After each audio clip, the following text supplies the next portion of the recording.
हमारे देश का हर एक बच्चा बच्चा सिपाही होना चाहिए, क्योंकि हमारा देश जो है ना दोनों ओर से दुश्मनों से घिरा हुआ है, इधर चाइना, एक और पाकिस्तान, एक और चाइना।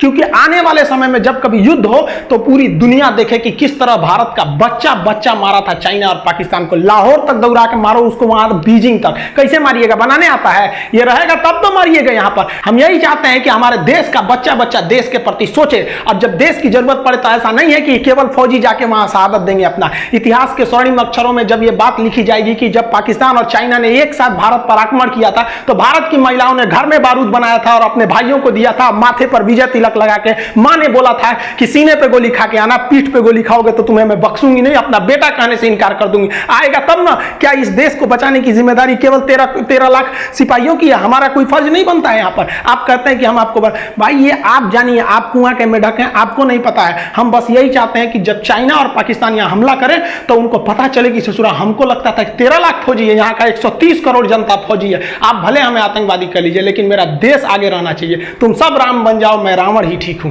सॉरी, आप लोग बुरा मत मानिएगा यार, कुछ लड़के ऐसा कमेंट कर देता है ऐसे कि हम आपको आतंकवादी बनाना चाहते हैं। हम काय को बनाना चाहेंगे? पढ़ा लिखा आदमी सब चीज का समझदार होता है।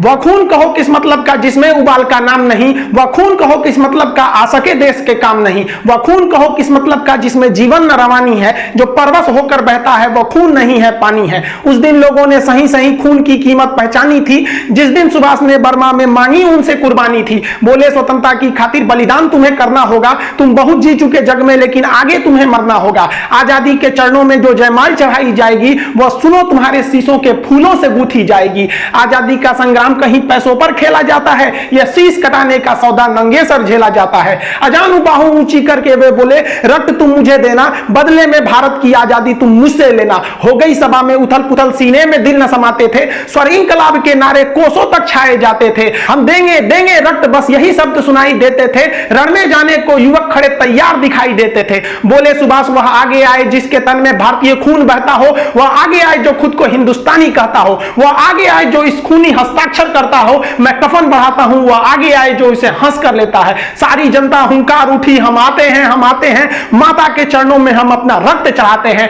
उस दिन देखा साहस से भरे युवक बढ़ते ही जाते थे, चाकू छुरी कटारों से वे अपना रक्त बहाते थे, फिर उस रक्त की स्याही में वे अपनी कलम डुबाते थे और आजादी के परवाने पर हस्ताक्षर करते जाते थे। उस दिन तारों ने देखा हिंदुस्तानी विश्वास नया, जब लिखा भारत के महावीरों ने खून से इतिहास नया।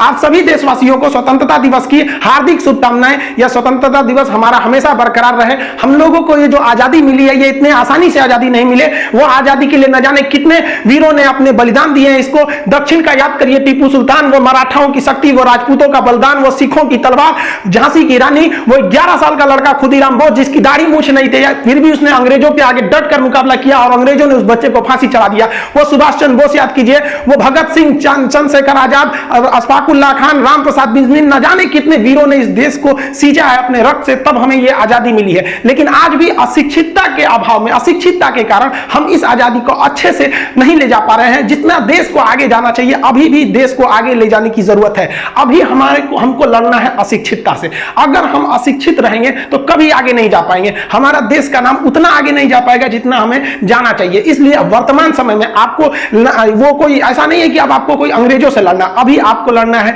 अंधविश्वास से, अभी आपको लड़ना है ऊंच नीच से, अभी आपको लड़ना है क्षेत्रवाद से कि तुम दक्षिण भारत को, हम उत्तर भारत के, तुम बिहारी, हम ये हम वो, मतलब ये सब चीजों से अभी लड़ना है। अभी लड़ना है अंधविश्वास से, जाति धर्म ऊंच नीच, इन सारे चीजों से लड़के हमें एक होना है। और यह जिस दिन हमें लग जाएगा कि नहीं, हिंदुस्तान के हर व्यक्ति के अंदर यह भावना आ जाएगी कि हमने अपने जाति धर्म ये सब बाद में, पहले हम सब एक हिंदुस्तानी है, यह भावना जिस दिन आ जाएगी उस दिन हमें सच्चे मायने में आजादी मिल जाएगी।